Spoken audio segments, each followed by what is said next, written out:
Well, well, well. Y'all want to know what's wrong with the Dallas Cowboys?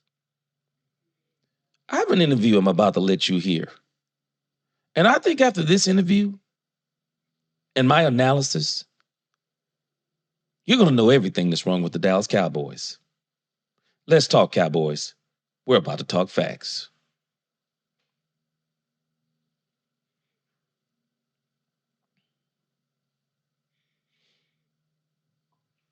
Welcome, welcome, welcome, Cowboy fans and Cowboy haters alike. I'm the G, and I'm the host of Let's Talk Cowboys, where we talk facts.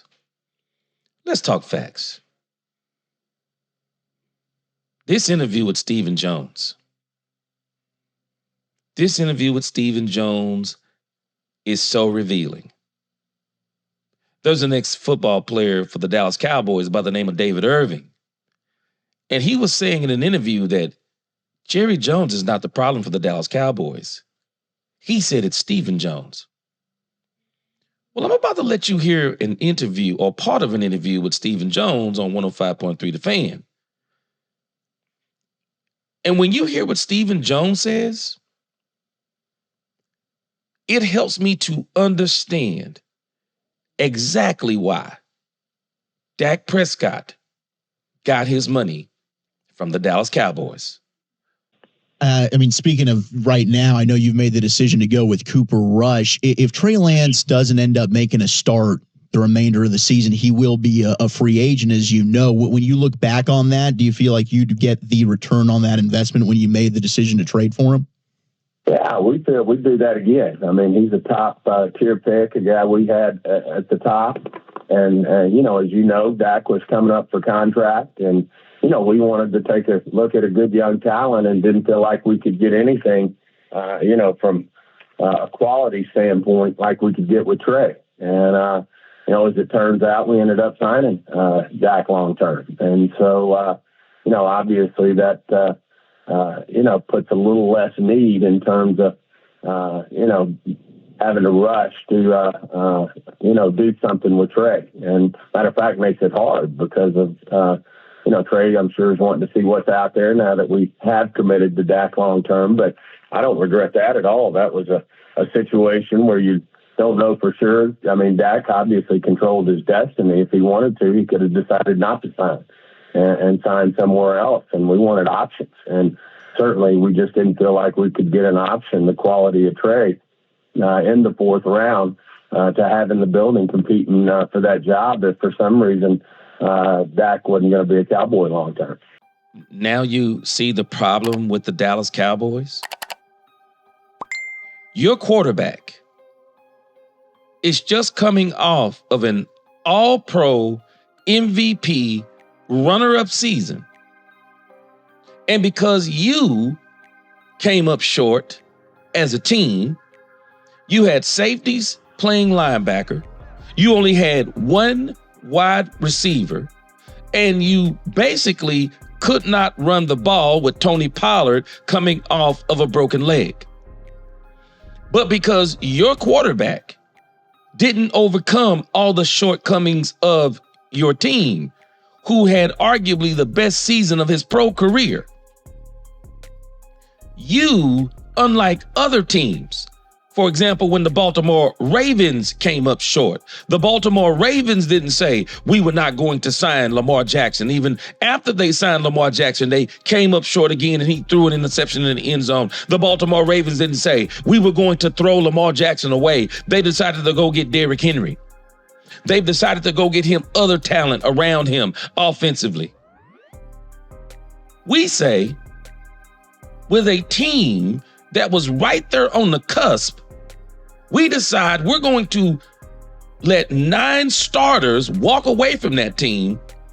Oh, and also we're going to bring in Trey Lance, spend a 4th round draft pick that we could have easily used to get Dak Prescott another player, to get Dak Prescott a running back. We decided to get Trey Lance.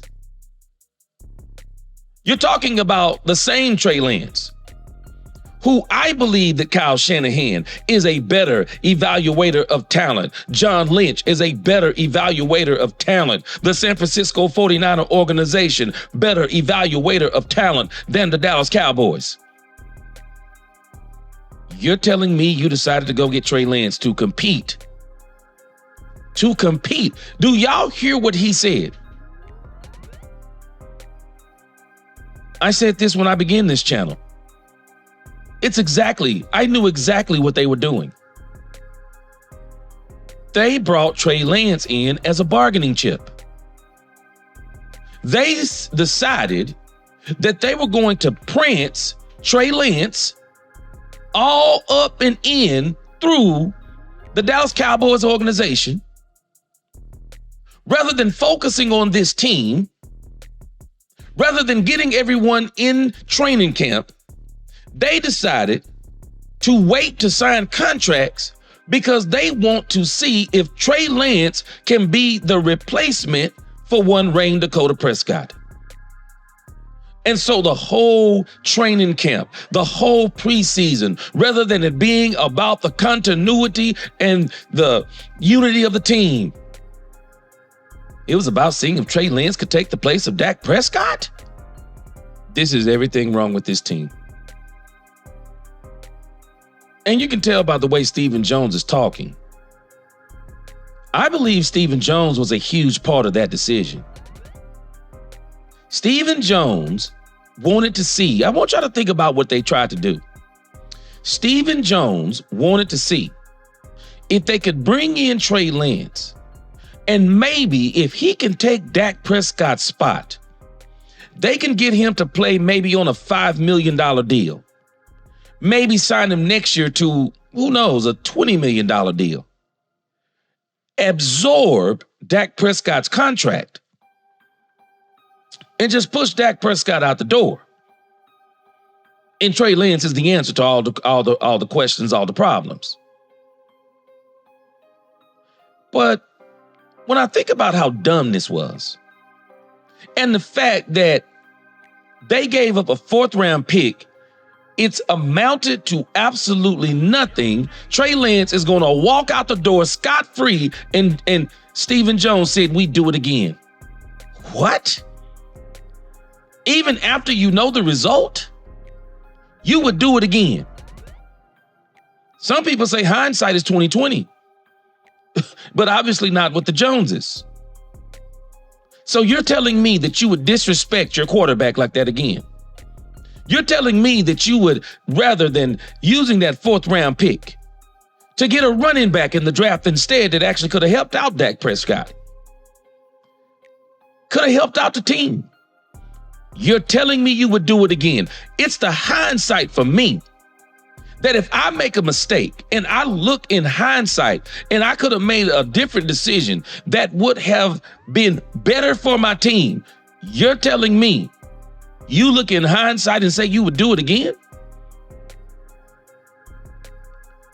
And we want to know why Dak Prescott didn't give this team a discount. Would you give him a discount? Because if it's just about business, well, let's stand on business. If he fails, I want you to understand that if Trey Lance fails and you still want to sign me, I'm going to hit you for every dollar that I can. Because you've just shown me, number one, you have no respect for me. Number two, it's about business. So then number three, if it's about business, then I'm going to stand on business. Because if Trey Lance isn't good enough, then I'm going to get you for every dollar that I can. And I don't blame Dak Prescott one bit. Get your money. Because this team right here, they don't put the team first. They don't put winning first. For them, it's all about the business. Now, when I think about Dak Prescott, now someone says, well, if Dak Prescott knows that, why would Dak Prescott take the money from the Dallas Cowboys? Why would he even play with the Dallas Cowboys? He could have went to another team. and probably still got his money, because I believe Dak Prescott still gets his money even if he goes somewhere else, because the talk was already starting to build that teams were anticipating Dak Prescott hitting the open market, and there were teams that were interested. And a lot of people don't even understand business. They think that Dak Prescott made the Dallas Cowboys because of his contract. He made the Dallas Cowboys sign him. No, not really. What's really true is he performed. Number two, they know a part of it is their fault why him and the team didn't perform. Just like this year, it's a huge part of their fault why this team isn't performing. But they also knew there were other teams who were ready to sign Dak. And that's how you negotiate. Because if there was no one else, especially no one else, quote unquote, worthy, or we were afraid of signing Dak, why do you sign him? Just let him walk.